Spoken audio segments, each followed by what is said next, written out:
waxaan maanta ka qayb galnay shirka golaha wasiirada waxaanan soo bandhignay arrimaha ku saabsan howlaha hay'adda socdaalka iyo jinsiyadda arrimaha xuduudaha dhulka cirka iyo badda iyo sidoo kale ajaanibta iyo qaxootiga dalka soo gala ama hadda jooga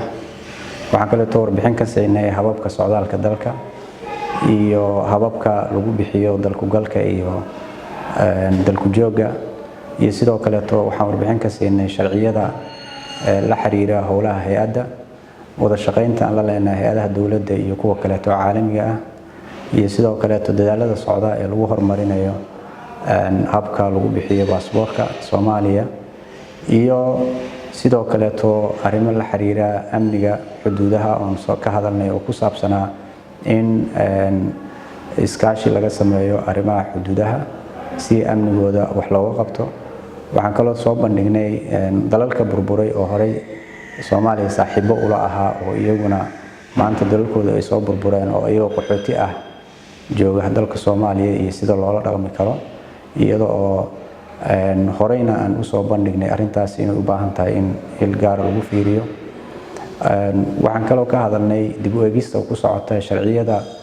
socdaalka xeerka baasaboorka kan hay'adda iyo sidoo kale sharciga kale oo qayb aan ka nahay ee jinsiyadda oo iyagana dhawaan dhammaan doona hadii la yiraahdo la geyn doono golaha wasiirada waxaan kaloo warbixin ka siinay xaaladaha cusub ee soo kordhay la xiriira xuduudaha dalka ee ah saameynta dalalka qaar dariska aan lanahay qallaase ka dhacay oo keenay in dad badan oo ajaanib ah xuduudaha ka soo gudbaan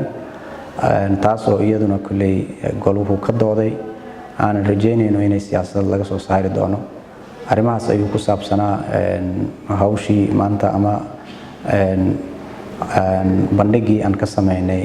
shirka golaha wasiirada